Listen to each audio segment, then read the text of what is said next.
গত বৃহস্পতিবার বিকালে টঙ্গী সরকারি কলেজ মাঠে বৈষম্যবিরোধী ছাত্র আন্দোলনে নিহত শহীদদের স্মরণে কাওয়ালি সন্ধ্যার আয়োজন করেন কলেজের সাধারণ শিক্ষার্থীরা।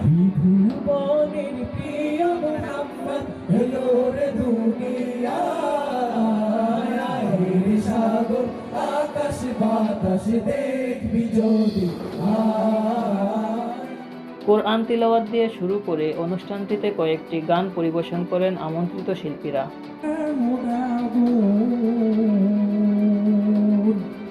ছেড়ে দে নৌকায় আমি যাব মদিনা, সবাই ছেড়ে দে নৌকায় আমি যাব মদিনা। সন্ধ্যা গড়াতেই সামনের দিক থেকে দুর্বৃত্তরা আয়োজকদের ওপর অতর্কিত হামলা চালায়। হামলাকারীরা কলেজ গেট এলাকার চিহ্নিত কিশোর গ্যাং এবং ছাত্রলীগের সন্ত্রাসী। ধারালো অস্ত্রের আঘাতে গুরুতর আহত হন টঙ্গী সরকারি কলেজের বাংলা বিভাগের মেধাবী ছাত্র রাসেল মাহমুদ সহ অন্তত 16 জন সাধারণ শিক্ষার্থী। তখন আমার মাথার উপরে একটা কোপ দিতেছিল ইয়া থেকে, হাতে চাপাতি থেকে। আমি ওইটা ডান হাত থেকে যখন ফিরেতেছিলাম, ফিরানোর সময় আমার হাতের মাঝখান থেকে কেটে যায়। তো কেটে যাওয়ার কারণে এক পর্যায়ে তো এই যখন আমার উপরে যখন কোপটা দিল, এর সাথে সাথে পাশাপাশি আরেকজন হলুদ টি শার্ট পরা একটা ছেলে ছিল। ও আবার কি করলো, সুইচ গিয়ার দিয়ে আশেপাশে সবাইকে এরকম অতর্কিত উপর থেকে আঘাত করতেছিল। তখন আমি এটা দেখে আমি এই যে হাতটা কাটতে আমি খেয়ালও করিনি। তখন কোপটা যে লাগছে, কোপ লাগছে বুঝতে পারছি, এত কাটছে আমি বুঝতে পারিনি।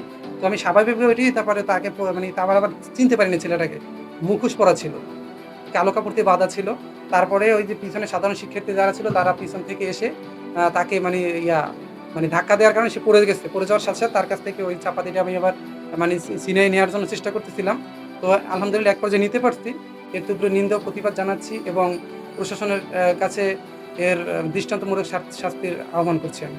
এই ঘটনার তীব্র নিন্দা জানিয়ে দোষীদের বিচারের আওতায় আনার আহ্বান জানান সাধারণ শিক্ষার্থী ও শিক্ষকরা। রানা, তারপর হচ্ছে মুজাম্মেল, তারপর নাহিদ, তারপর হচ্ছে আকাশ, ওদেরকে আমি চিনি। তো ওরা যখন এটা অনুষ্ঠানটা করতে দেবে না, ব্যাঘাত ঘটাচ্ছে, তখন আমি ওদেরকে নিষেধ করলাম যে তোমরা যেও না।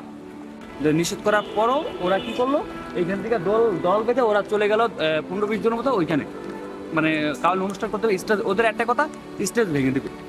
তাদের উপরে প্রকাশ্যে অস্ত্র নিয়ে চাপাতি, চাকু, ছুরি, বিভিন্ন ধরনের অস্ত্র নিয়ে তারা সাধারণ শিক্ষার্থীদের উপর এবং আয়োজক কমিটির উপর অতর্কিতভাবে হামলা চালায়। এই ঘটনার পিছনে যারা ছিল, বহিরাগত হোক, কলেজের শিক্ষার্থী হোক বা কলেজ প্রশাসনের যদি কেউ হয়ে থাকে, আমরা এটার তীব্র নিন্দা জানাই এবং এর সুষ্ঠু বিচার চাই। এবং যদি কোনো শিক্ষার্থী এখানে যুক্ত থাকে তাদেরকে আমরা কলেজ থেকে বের করে দেওয়ার জন্য কলেজ প্রশাসনের কাছে দাবি জানাই। কারণ একটা শিক্ষাঙ্গন কখনো সন্ত্রাসী দ্বারা পরিচালিত হতে পারে না। একটা শিক্ষাঙ্গন সবসময় আমরা শান্তিপূর্ণ চাই। প্রত্যেক শিক্ষার্থী এখানে আসবে, নিরাপদে শিক্ষা গ্রহণ করবে এবং সে জাতির জন্য, সেবার জন্য বেরিয়ে যাবে। সন্ত্রাসীদের অবস্থান আমাদের এই টঙ্গী সরকারি কলেজে হবে না। এই ঘটনায় 41 জন আসামির নাম উল্লেখ করে এবং অজ্ঞাতনামা আরও 10 জনের বিরুদ্ধে টঙ্গী পশ্চিম থানায় একটি মামলা দায়ের করা হয়। তাদের মধ্যে 2 জনকে গ্রেফতার করে জেল হাজতে পাঠানো হয়েছে। এই ঘটনার নিন্দা জানিয়ে অভিযুক্তদের বিরুদ্ধে প্রশাসনিক ব্যবস্থা নেওয়ার আশ্বাস দেন শিক্ষকগণ। হাসপাতালে চিকিৎসা নিয়ে আজকে ফেরত আসছে, তো আমরা ওকে দেখতে আসছি। তো সেটাই কিন্তু আগেও আমি বলেছি।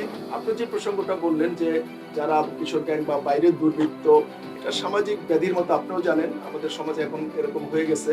তো সেখানে হয়তো প্রশাসনিকভাবে আমরা কতটা কি করতে পারবো সেটা জানি না। তবে আমাদের ছাত্রকে রক্ষার প্রচেষ্টা ও ন্যায় বিচারের স্বার্থে যতটুকু করা দরকার, ইনশাল্লাহ আমরা সেটা করার জন্য আমাদের উদ্যোগ সারা দেশেই একটা ট্রেন্ড এটা যে এই প্রোগ্রামগুলো সুন্দরভাবে বাস্তবায়ন হচ্ছে, কিন্তু টঙ্গী কলেজে যে অনাকাঙ্ক্ষিত ঘটনা ঘটছে এটা আমাদের কাম্য ছিল না।